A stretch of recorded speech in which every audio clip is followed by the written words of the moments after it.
open today, talk about Missouri, and I think Eli's done a tremendous job up there. Their quarterback's playing really well. They've caught a really good rhythm, scoring a lot of points. Played really good defense most of the year. Their defensive personnel is one of the best we've probably played against. They do a lot of different things than people in our conference defensively and create a lot of problems. But winning the last 5 out of 6 games is great momentum. It's a great opportunity to play a really good team on the road in the SEC, and I know our guys are excited about it. All right, let's take your questions. Let's first start out with Seth Emerson and then Dean Legge. First off, Kirby, can you hear me? Yes, can hear you. Gotcha. All right. I wanted to ask a two-part scheduling question off of this season and for future schedules.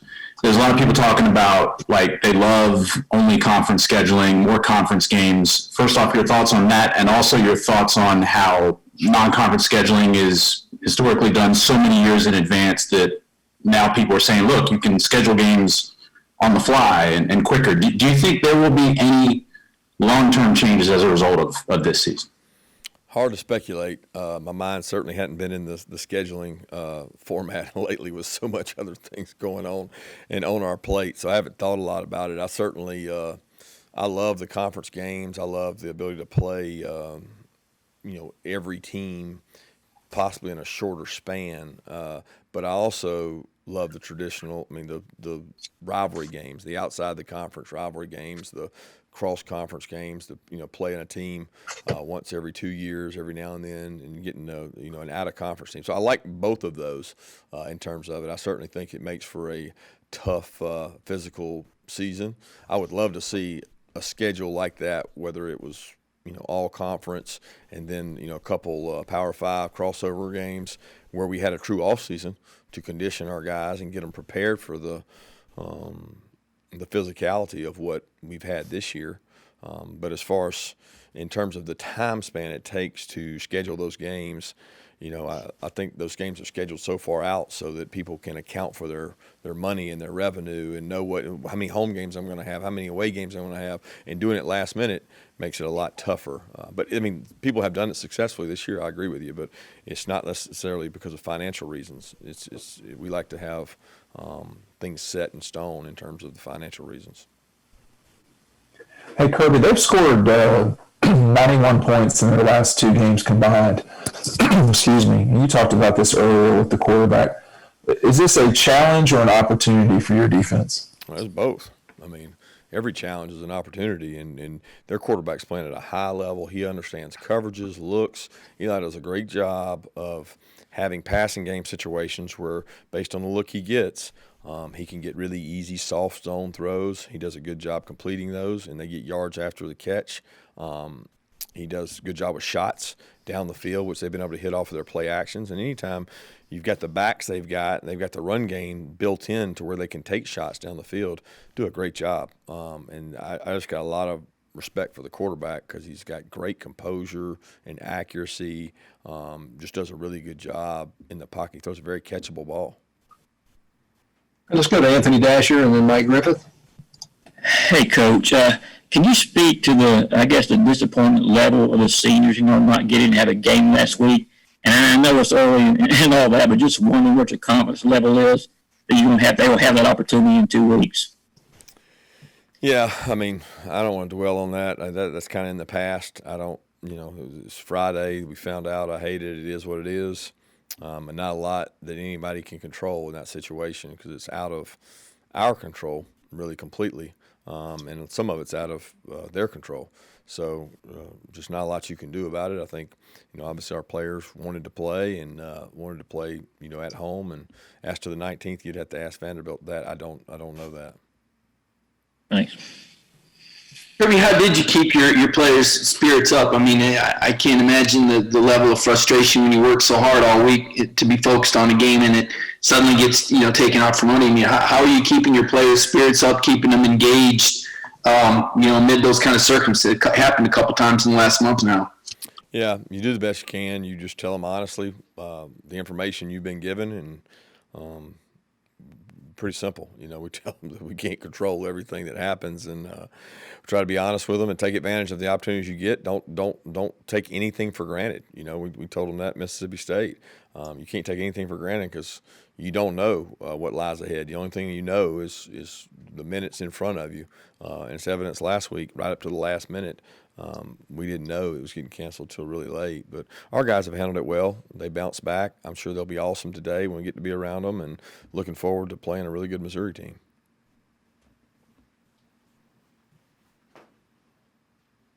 Chip Towers. Yeah, Kirby, I'm curious about that, late call. I guess this is now the third time that you've had to, prepare for Missouri. I'm just wondering kind of on the fly what that meant Friday.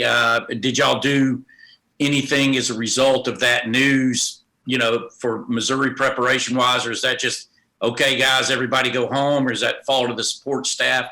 You know what I mean? The logistics of it.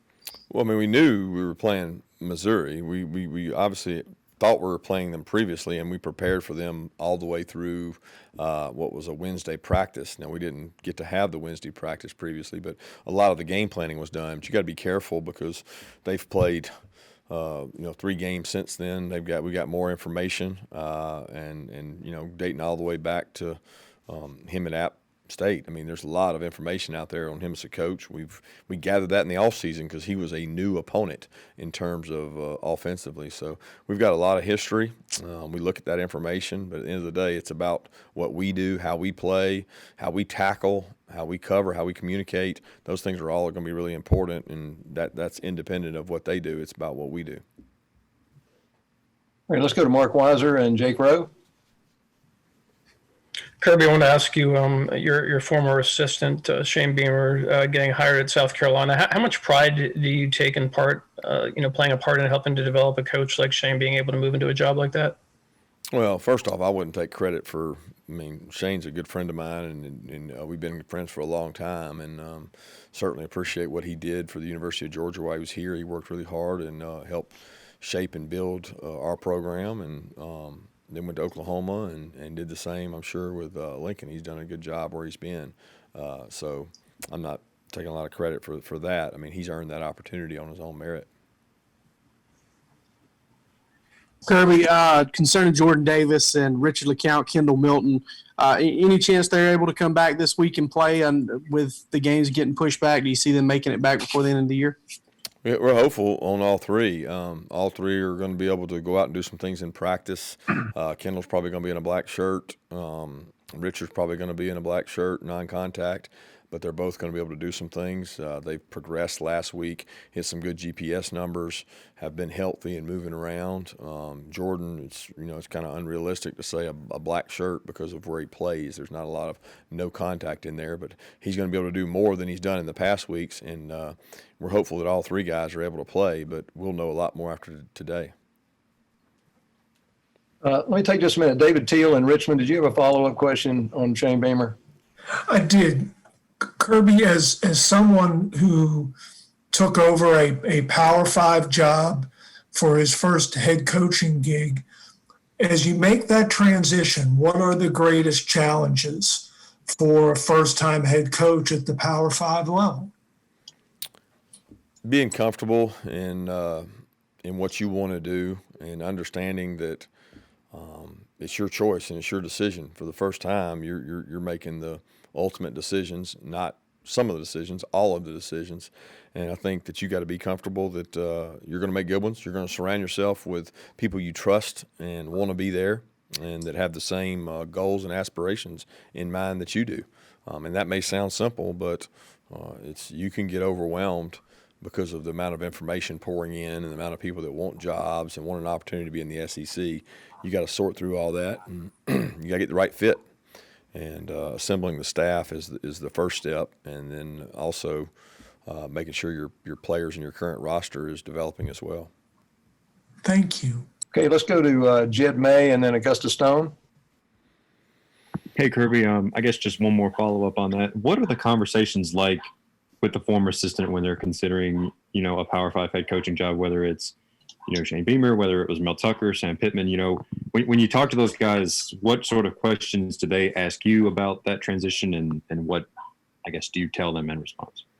Well, I'm just thankful for the opportunity. I always thank them for the work they've done for us. It's the coaching profession is not necessarily an easy work hours or an easy schedule, especially when full-time recruiting is going on. It can be very trying and tough on families and wives and kids. So I thank those guys for the service they provide and what they've done, and tell them that I'll help them any way I can in the future, because that's what I think you should do when you have someone who gets another opportunity. You try to help them every way you can, and it's all about relationships in this business. And I want to have good relationships with those guys who've worked here before, and we've been able to keep it that way with the guys that have left here and gone on to head coaching jobs.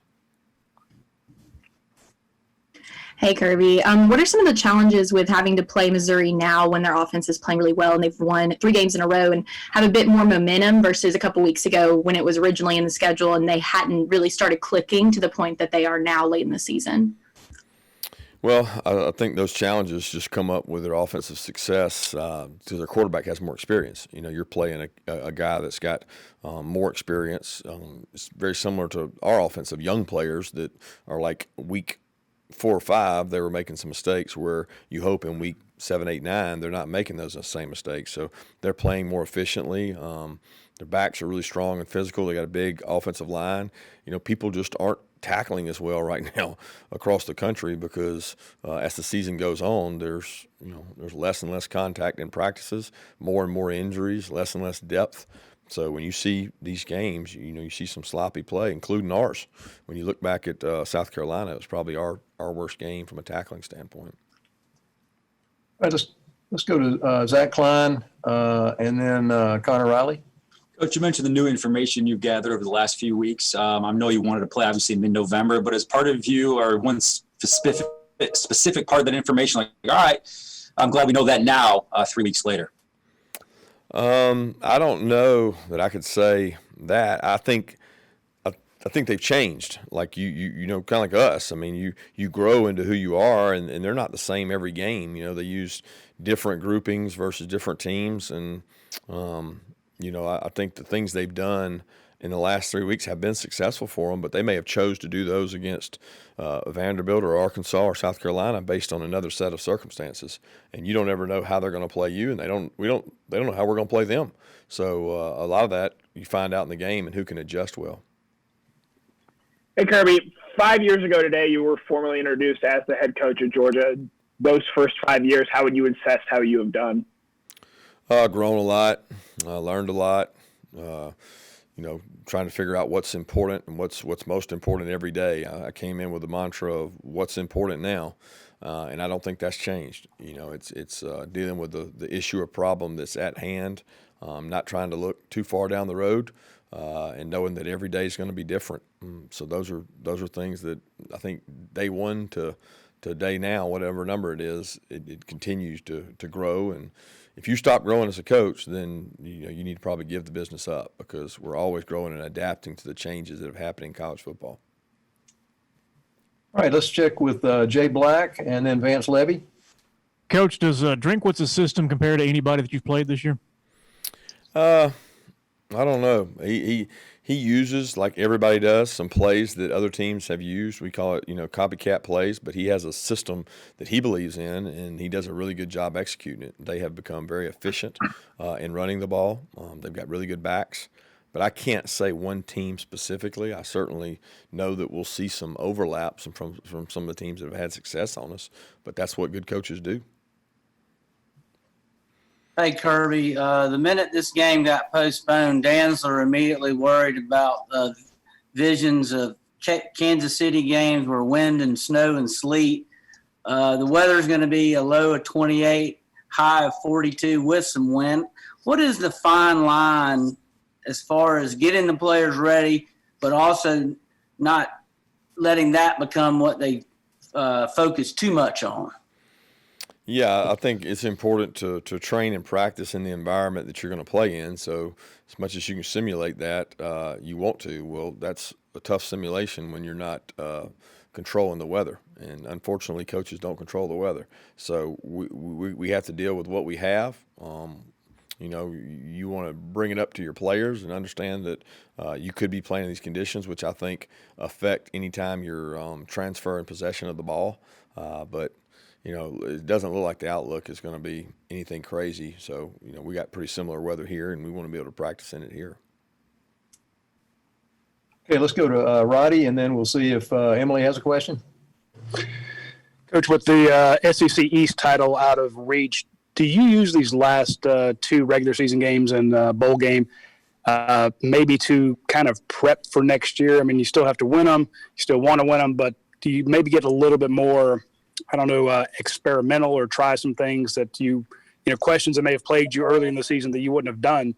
Do you maybe try some of that stuff in these last few games so that you have answers for next year? Yeah, I just think that the goal is to win the game. You know, it's not experiment time, and, you know, we've been out of the control of our destiny for a while, so there's not a lot we do differently to say, oh, I'm going to go do this or this. I think that you owe it to the best players on your team, not necessarily the oldest players on the team, but the guys that are the best players that practice the best and prepare well to go play the game and play the game to win. And that's what we want for our seniors. We want to send them out on a positive note, have them control what they can control, which is playing these games, and then hopefully reward them with a bowl game, a bowl opportunity. And you always want to play in the best bowl game you can against the best competition you can. And to do that, we've got to try to handle our business this week. And that's really all I think about, is how are we at our best for each and every game this week, not anything towards next year. Hey, Coach, can you speak as to the growth that you've seen from Azeez Ojulari? I mean, every time I watch him, in my opinion, he's just such a dog. I mean, it's just awesome to watch how much he has been able to do on the field, even though last season, I mean, obviously he had a pretty good year as well. Yeah, he's a really hard worker. Since the time he's gotten here, you know, he came in with an ACL injury, and he's worked so hard. He was one of the hardest workers we've ever had in terms of rehabbing that.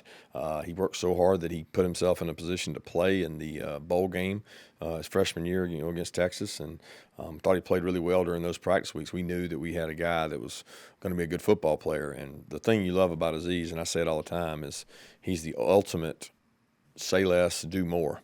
He says less and does more every day with his work habits and his work ethic, and he sets a really tremendous standard for our team. And he's like the example of, hey, if you go work really hard and you work on your trade and you get better and you take coaching, it can equal good production. And he's been able to produce because he's worked so hard in practice. The games come easy to him.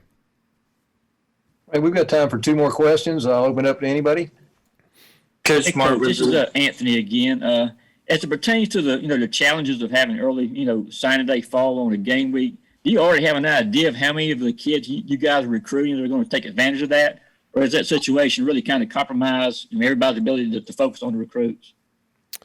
Say that again, Anthony. You're asking about the early signing period affecting what? Yeah, I mean, if y'all, like, for example, if y'all already have an idea of how many kids are going to take advantage of that, and if not, how much is the situation playing on the game week kind of compromise your ability to focus on the recruits?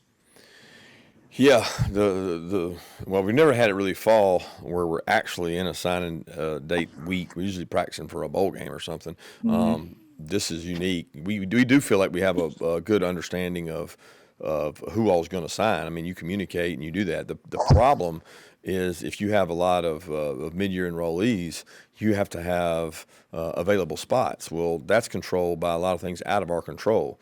Juniors early out declaring, and seniors that have an opportunity to stay. So when you start looking at the numbers, you can't fit more numbers into less spots you got, but you don't know how many spots you got. And you can say, well, you should know. I mean, no, you don't know this year because you don't know every senior that's decided to stay or juniors decided to stay. Their decisions are later, and the mid-year decisions are earlier. And it's not I don't think that people understand the difficulty there.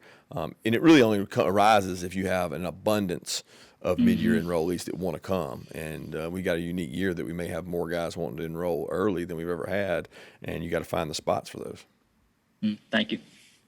Hey Coach, kind of piggybacking on that, in terms of NFL teams and communication, you guys, for us that aren't, involved in it, are NFL GMs and stuff like that, are they constantly contacting you or other people on staff? Like how does that kind of communication start where they're trying to get background information on Georgia players?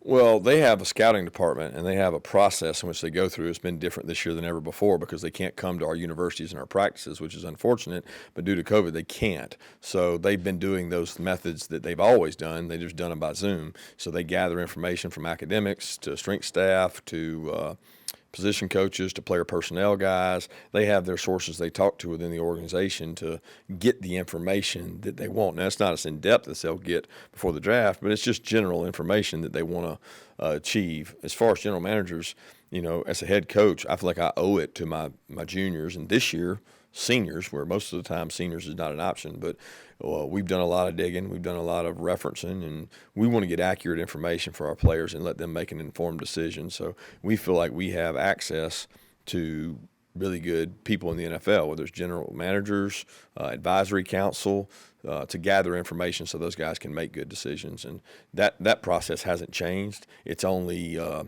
become a little more important because of the seniors wanting to get good information. Thanks, Coach Smart. Thanks, everybody. And